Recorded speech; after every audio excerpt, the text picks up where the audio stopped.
Good morning, Paul and Bhargav. It's Wednesday, the 5th of July. Here's the heads up brief for today.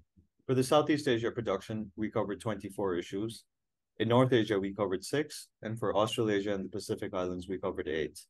In South Asia, we covered 19 issues, plus the major issues in Europe, Middle East, and Africa. Okay, excellent. Go ahead, Uday. In Papua, Indonesia, the West Papua National Liberation Army said that it would not kill the detained pilot from New Zealand, Philip Mertens, and said that it would release him if it helped their aims and brought into place negotiations. The Indonesian army has said that it is negotiating and willing to pay a ransom, but that the ransom fund should not be used for ammunitions or operations. Okay, that's kind of like one of the most farcical piece of contradictions you could possibly come out of Indonesia, both the army actually going out and stating it's willing to pay a ransom, because you're not just saying that, you're saying you're willing to pay ransoms. So what are you doing there? You're feeding, kidnap and ransom. The TPNPB initially said they would kill him, and they said they're going to kill him in 2 more months. As we predicted, he's an Indonesian speaker. He has an Indonesian wife. Not that the TPNPB hold Western Indonesians with black straight hair close to their heart, but it gives him the ability, of course, to communicate with them.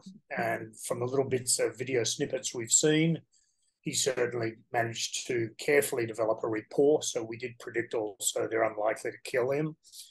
What they are, as we actually said yesterday or the day before, they're trying to work a way out and save face now, everybody for everybody. And of course, a ransom is going to be paid. He is going to get left behind. I mean, it's kind of ludicrous to say, here's money to an armed militant group and then decide how you're going to have them spend it, and as if you have any realistic controls on that. So that's, of course, just an appeasement statement for people in Jakarta that are sitting in very high castles that are stating, okay, but mustn't be used for ammunition, or that's too easy to steal from the police and army. Why would you want to use that cash for it? That'll be used extensively for beer, I would imagine. Okay, thank you. Right. In Thailand, the Move Forward party-led coalition successfully nominated a House Speaker yesterday. The House Speaker is from another party in the coalition, the Pracharat Party.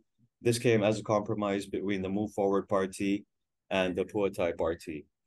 So now Parliament is expected to meet on the 13th of July to vote for the Prime Minister. And if it goes ahead without any issues, then a new cabinet will be appointed on the 21st of July, following which the new government will be inaugurated by the end of the month. Okay, Uday, that's fascinating, actually. The Pracharat Party is going to be very interesting now to see how that coalition is going to form. Bhargav, maybe just let Cynthia know that I'll need to hang around in Bangkok when I get back from China a day or two more than I expected.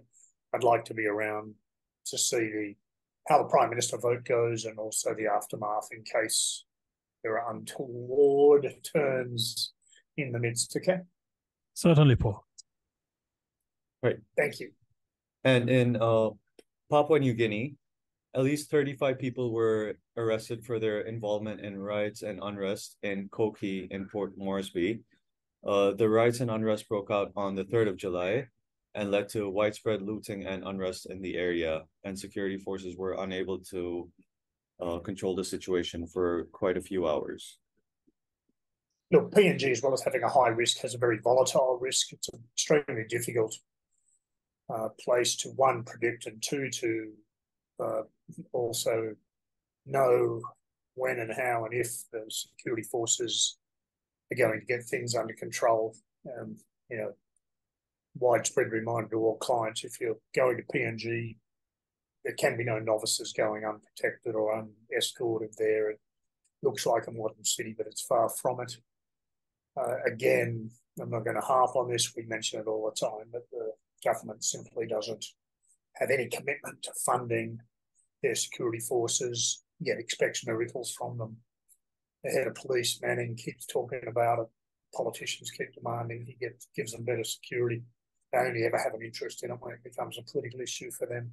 Thank you, Uday. Right. Moving over to South Asia, Pakistan's Prime Minister Shehbaz Sharif called for nationwide protests against Sweden on Friday. He's called for all parties and groups to protest across the country against the burning of the Quran in Sweden in late June.